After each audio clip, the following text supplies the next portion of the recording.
Sungguh mengerikan penilaian warga terhadap Anies Baswedan. Bila Anies Baswedan menjadi presiden sangat berbahaya sekali, bahkan melebihi bahayanya zaman PKI. Dan inilah pernyataan warga. Kalau si Anies Baswedan jadi presiden, bahayanya lebih daripada zaman PKI. Saya jamin, saya sumpah demi Allah. Lihat saja, ini saya sampai sumpah loh, karena saya mencermati siapa si Anies, siapa di belakangnya si Anies, siapa, bagaimana karakternya si Anies. Dan dengan politik-politiknya yang kotor, yang licik itu ini, aduh, masa ampun dah si Anies ini, gak tahu malu. Sangat betul Bapak, jikalau Pak Anies Baswedan menjadi presiden di negara ini akan lebih bahaya dari zaman PKI. Karena Pak Anies Baswedan itu memberikan dampak yang buruk dan dampak yang sangat mengerikan untuk negara ini. Karena di pikiran Pak Anies Baswedan hanyalah kebencian, iri hati, dan dengki.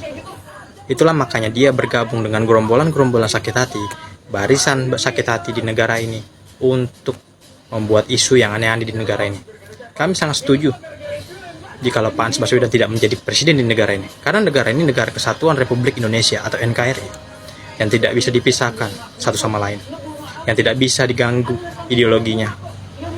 Itulah yang terjadi. Kami sangat mendukung kalau Pak Anies Baswedan tidak menjadi presiden di negara ini. Saya sangat setuju. Dan pada semua saya katakan, saya tidak ingin menjadi bagian dari orang-orang yang mengkhianati Pak Prabowo. Saya sampaikan pada semua. Maka memilih pemimpin pembohong adalah kesalahan. Saya tidak akan memotong proses pencalonan Pak Prabowo dan proses kampanye Pak Prabowo. Dan komitmen itu saya pegang. Siapapun yang bertemu dengan saya, mendiskusikan soal ini, selalu saya katakan bahwa saya memiliki komitmen dengan Pak Prabowo. Tidak ada yang tahu kecuali saya dan Pak Prabowo. Tidak ada yang tahu. Yang lain dengar ceritanya aja. Tunggu, beling-beling. Orang seperti Anies Baswedan nggak berani ngomong ekstrim, nggak berani mengungkapkan idenya yang ekstrim atau yang radikal, atau dia mau ngapain itu nggak berani. Kenapa? Karena dia takut dengan omongan dia 11 bulan ini nggak jelas punya efek kepada massa, yaitu elektabilitas. Karena kalau kita mengumpulkan massa kecewa dan massa marah di belakang kita dan seolah-olah kita adalah hero baru, kita memberikan ruang bagi irasionalitas dalam pemilu, dan itu selalu jelek hasilnya. Itu tarik pertarungan ini, jangan ini adalah sekedar soal dia. Zaman Pak SBY ikut konvensi, zaman Pak Jokowi ikut Pak Jokowi, zaman Pak Prabowo ikut Pak Prabowo, zaman Surya Paloh ikut Surya Paloh. Kan mesti ada sesuatu yang lebih besar dari sekedar saya harus jadi. Perbaiki cara berpikir bangsa ini. Sekarang di mana letak kutu loncatnya itu? Saya mencatat, Mas Anies, jejak langkah politik Anda. Anda ikut konvensi Partai Demokrat 2014. Kemudian Anda maju Pilkada 2017 lewat PKS dan Gerindra. Anda maju Pilpres lewat Nasdem, didukung PKS dan PKB. Pilkada 2024 hampir maju lewat 4 partai politik dan kemudian tidak jadi. Kutu loncat Anies Baswedan, petualang politik, hanya mau memanfaatkan partai-partai, tidak mau berkeringat, maunya hanya dapat jabatan, tidak mau terikat, tidak mau susah-susah, maunya langsung di posisi paling atas. Kenyataannya. Bapak kurang puas Ahok di penjara 2 tahun, tuduhan penistaan agama. Padahal itu fitnah semua kan? Ya kan? Demi memenangkan Anies Baswedan menjadi gubernur Jakarta, dan berhasil waktu itu. Apa yang terjadi? Jakarta hancur, Pak. Cuma dapat sumur resapan kita di tengah jalan. Ya? Dana hampir 500 triliun APBD, dapat puskesmas 1 aja kata orang. Yang lain janji palsu semua. DP 0%, OKOC, apalah yang katanya itu. Nah ini kalau ini di framing terus mau diangkat menjadi presiden, nauzubillah min zalik, Pak. Nauzubillah min zalik. Ini jangan sampai terjadi, karena ini sangat membahayakan. Kita tahu semua kita punya rekam jejak, jadi ini harus dijaga. Kapan ada lagi Bapak punya statement tanggal tadi tanggal 18 ini 19, Bapak menyebut ada proyek kesayangan Jokowi harus dievaluasi. Proyek yang mana? Proyek yang mana yang disayangi Pak Jokowi? Semua Pak Jokowi menyayangi proyeknya yang dibangun di Indonesia untuk rakyatnya ini. Tidak ada sama dia proyek kesayangan. Ada bendungan yang dibangun 30 bendungan, perbaikan yang lain, tol dan sebagainya. Tidak ada. Kalau IKN itu mau digagalkan, kenapa? Karena nggak kecipratan bagian di situ gitu. Anies juga mengatakan kan bahwa pembangunan jalan tol, jalan selama periode Pak Jokowi tidak lebih baik dari zaman Pak SBY. Ngimpi loh, Nis. Itu prestasinya Mas Pak Anies itu yang paling ya menurut saya loh. Dia tukang ahli ganti nama. Itu kan demi kebaikan agar tidak melupakan sejarah. Rumah sakit jadi rumah sehat. Itu harapan yang bagus. Jalan sudah baik-baik, namanya diganti toko-toko Betawi. Biar tidak lupa sama akarnya. Ya, administrasinya jadi ruwet itu. Rumah merah kan. Rumah susun jadi rumah lapis. Lah kayak roti. Lapis. Tapi nggak lagi. Naturalisasi apa yang ganti-ganti jeneng kok kayak pemain bola. Naturalisasi. Bener, prestasinya itu. Anda ini berbahaya sekali.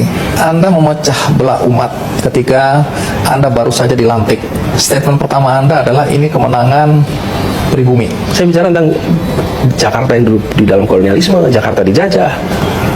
Pribumi sama sekali tidak ada. Ini bicara tentang masa itu. Mereka yang tidak percaya dengan penjelasan Anda ini, ya, karena Anda dibilang gubernur yang pandai mengolah kata. Sekali lagi orang yang tidak menghendaki Anda jadi presiden ini ya, punya argumentasi berkaitan dengan Anda selalu menyebut, silakan lihat rekam jejak.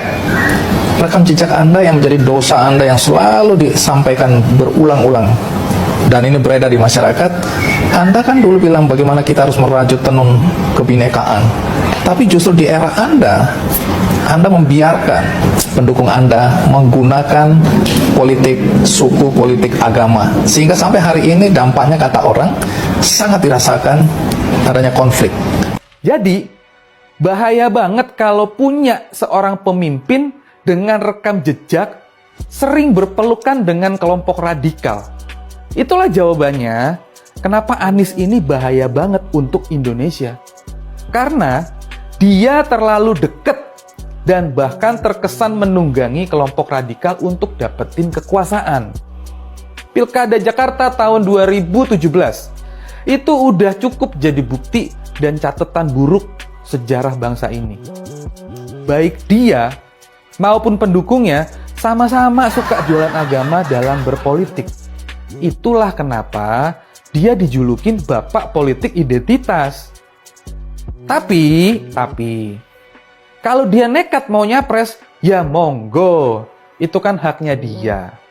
Bebas, nggak ada yang ngelarang. Kan ini negara demokrasi. Jika Anies jadi presiden, Amerika bebas keruk kekayaan alam Indonesia. Pegiat media sosial Habib Sen, Assegaf atau yang kerap disapa Habib Kribo menegaskan bakal calon Presiden Anies Baswedan dijadikan alat oleh Amerika Serikat untuk memperdaya Indonesia. Dirinya pun meyakini bila ex-gubernur DKI Jakarta itu terpilih Presiden RI, negara Paman Sam akan bebas mengeruk kekayaan alam Indonesia sebagai wujud politik balas jasa selama ini. Anies bagi saya boneka Amerika. Contoh kemarin, Indonesia ini kan lagi perang ekonomi dengan negara Eropa kan. Lagi ditekankan Indonesia ini mau dirampok nih semua sumber daya alam. Pak Jokowi marah gak mau pilih hilirisasi, kata Habib Kribo. Dia mencontohkan kepergian Anies ke luar negeri merupakan rangkaian sosialisasi dirinya untuk memperoleh dukungan internasional dalam rangka agenda politiknya pada pemilu 2024 mendatang. Pantaskah Anies pergi ke London, pergi ke Eropa, ke negara-negara untuk sosialisasi dirinya, menonjolkan diri untuk mencari kekuasaan? Ini kan bentuk pengkhianatan dong, masa dia mau senang sendiri, dia enggak peduli negeri ini hancur dan sudah terjadi buktinya di Jakarta. Tandasnya. Saya ingin menerangkan di sini lebih detail tentang syarat politik kemanusiaan Gus Dur. Pertama, memperjuangkan nilai-nilai kemanusiaan yang universal. Memperjuangkan nasib orang banyak, artinya perjuangan politik bukan untuk kepentingan kelompok, golongan, dan primordialisme. Ini tentu berbeda dengan Anies yang dulu mesra dengan Rizik Syihab dan kelompok garis keras. Ketika Rizik dipenjara dan FPI dibubarkan, Anies cuci tangan dan ia mendadak toleran. Tindakan Anies itu bukanlah politik kemanusiaan yang dicontohkan Gus Dur, tapi politik transaksional yang menguntungkan dirangkul, penting berkuasa dulu, soal keadilan dan kemanusiaan adalah urusan belakangan. Ini kalau orang jadi pemimpin besok, akan habis nih sumber daya alam, dijual ke sana. Kita butuh pemimpin yang punya karakter seperti Jokowi, punya mental menang, nggak pernah takut sama siapapun. Demi apa? Memajukan negeri ini dan bangsa ini. Lah kalau Anies belum apa-apa sudah kayak, maaf ya, ya pelacur lah. Di mana tempat dia akan menjual dirinya. Ngapain saya duduk kemarin? Ini berbahaya nih orang kalau jadi pemimpin. Ini nggak terlalu keras, Bib. Ini keras loh, ini keras loh. Iya, ini kita serius, untuk ini. berbicara kebenaran, kebaikan, nggak boleh lembut dong. Ini menyangkut 270 juta bangsa Indonesia negeri ini. Bentar. Jangan basa-basi. Nih, Habib ingin mengatakan bahwa ketika Pak Jokowi dan rakyat Indonesia, didukung oleh rakyat Indonesia, berani menantang Uni Eropa yang mau mendikte apa yang kita lakukan, tiba-tiba ada katakan teletabis. Iya. Nah, ya. Kayak salah satu kandidat datang ke Eropa seolah-olah kong kali kong atau menyembah-nyembah atau meminta-minta seperti itu. Ini menjadi satu hal, kan memang antitesanya katanya. Lah itulah. Kan terlalu apa ya, saya lihat receh sekali, terlalu ambisi sekali mau jadi presiden. Tahu bahwa negara kita sudah berjalan dengan baik sampai dengan hari ini. Pembangunan sudah berjalan. Dasar-dasar sudah ditetapkan oleh Presiden Jokowi. Dan tinggal seharusnya kita meneruskan.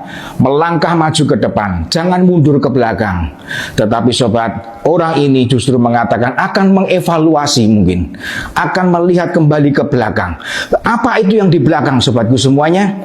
Apakah mungkin yang selama ini mendukung dia untuk menjadi gubernur DKI, yang selama ini digembar-gemborkan bahwa radikalisme, organisasi yang intoleransi mendukung dia, dan saat ini sudah dilarang oleh pemerintah, tidak boleh tumbuh oleh pemerintah, tidak boleh berdiri oleh pemerintah sekarang, apakah mungkin ini akan dihidupkan kembali oleh Anies dengan isu agama? Sobatku semuanya, berhati-hatilah di dalam memilih presiden nantinya.